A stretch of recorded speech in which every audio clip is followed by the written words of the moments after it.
and welcome. In this video, you will be learning about how do you measure the different factors of weather.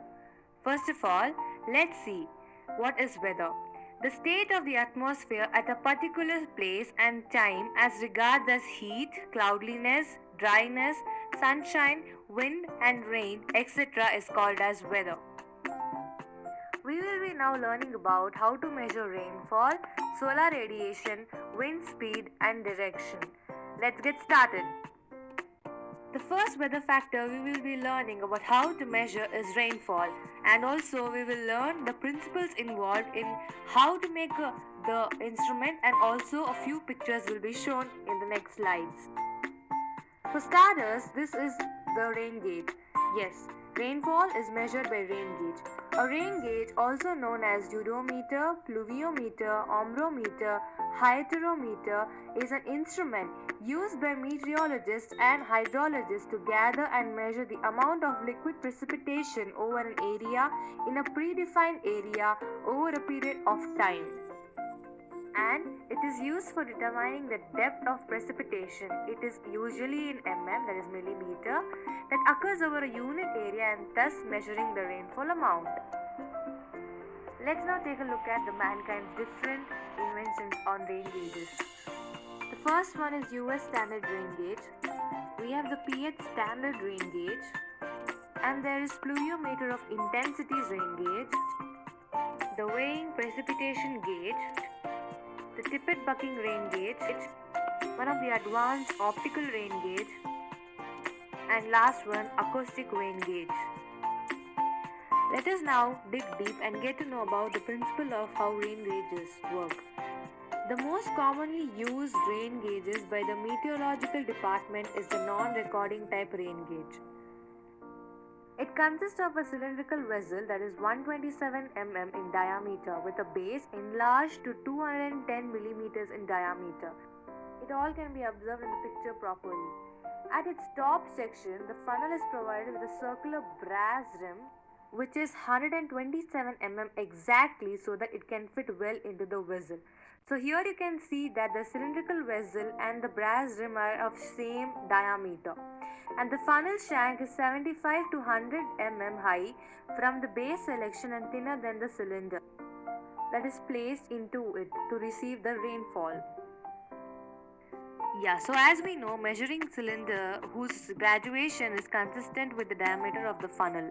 The collected rainwater in the bottle is measured with an appropriate specific measuring glass. The measure glass is graduated in tens of millimeter, and the capacity of the measure glass is 20 mm of rain. And this can be used to convert into the desired rainfall unit. This is about rainfall.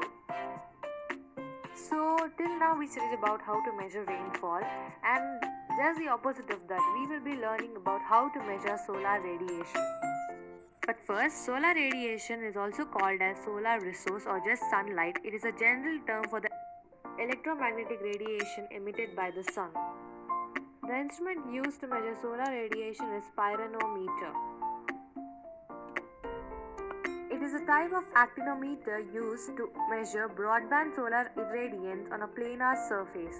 It is also a sensor that is designed to measure the solar radiation flux density from a field view of 180 degrees.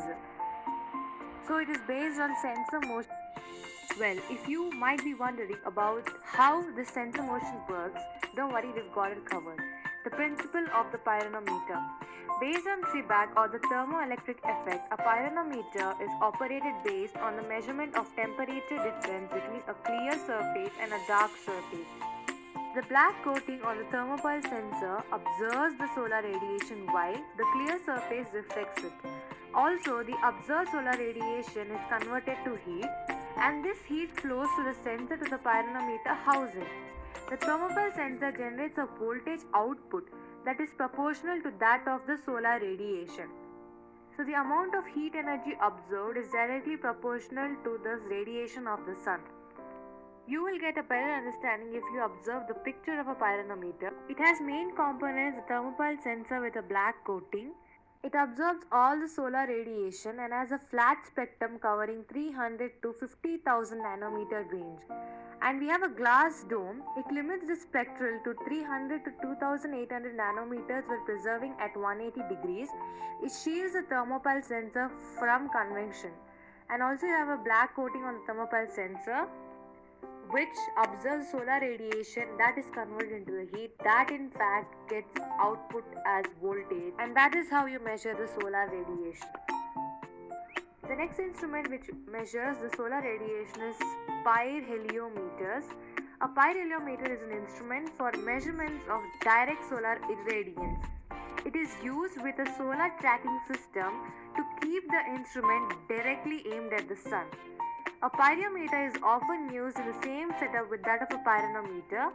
Here also the principle is thermoelectric detection. Next one is the sunshine recorder. It looks like a microscope but isn't. It is a device that records the amount of sunshine at a given location. The results provide information about the weather and climate of a geographical area. This information is useful in meteorology, science, agriculture, tourism and other fields. Now let's study about wind direction and wind speed measurement. The most commonly used one is the wind vane. It indicates the direction from which the wind blows. It is a balance lever which turns freely about an vertical axis. One end is narrow and points to the direction from which the wind blows. Wind direction is direction approaching the observer. It is expressed in degrees measured clockwise from the geographical north. The direction is read by noting the direction to which the arrowhead points. That is where the observer is standing in comparison to the observer, and the wind vane is read by standing exactly in the line of the arrow of the instrument. And here we record a 16 points of direction, and distance between two directions is less, so care should be taken. For example, if the arrowhead is pointing towards the middle of the region between north and northwest, the direction should be north-northwest. That will be your wind direction. Few other instruments are aero vane. It's a weather vane that is equipped with the propeller and is used to measure both wind speed and direction. And the next device is anemoscope. The next device that is shown here is anemometer. It is a device used for measuring wind speed and direction. It is the most common weather station instrument. Some different types of anemometers are cup anemometer, vane anemometer, hot wire anemometer, ultrasonic anemometer. Now let's talk about the working principle of an anemometer. The air stream will cool a heated object because the cooling rate can be determined by the airflow speed. A fine wire that is electrically heated can be arranged within the airflow. Once the flow of air increases, then the wire gets cooled. And this is how we get to know the wind direction. That's it for the video, guys. Hope you all understood about different measurements of different weather factors. Thank you.